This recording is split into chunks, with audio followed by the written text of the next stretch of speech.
Hi everybody, welcome back to the Film Fan Club. Sam Carrico here, and we're still kind of playing catch up on 2017 movies, and I'm pretty behind on this movie, like 11 months behind. This will be our review of Get Out.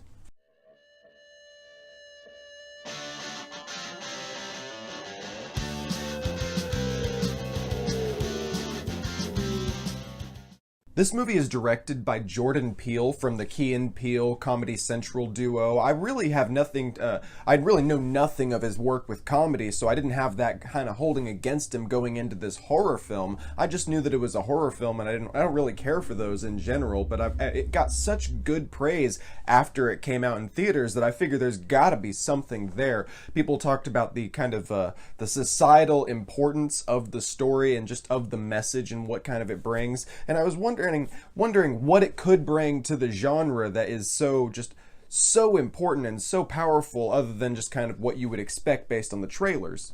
After having seen the film, I was completely blown away by the way it took the message and then spun it in a different way. It takes racism, it takes elements of how white people treat black people in ways that are very wrong, and but it highlights different aspects of that among the more kind of elite liberal kind of crowds, the people who they think that they're on the side of black people, but they just kind of use their voice and their struggle as kind of a poster for their own kind of elite liberal movement and stuff like that. And while ignoring the more controversial aspects of like Black Lives Matter and stuff like that, I feel like it was able to take that message and translate it really well as a metaphor for the overall plot of this film.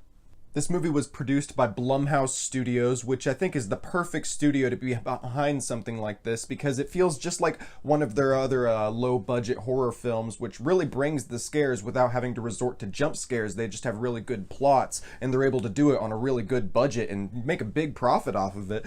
This is no exception to that rule, but what else that it brings to the table, thanks to Jordan Peele, is just so important and so well done that it really just completely lives up to the hype in a way that I didn't expect, honestly.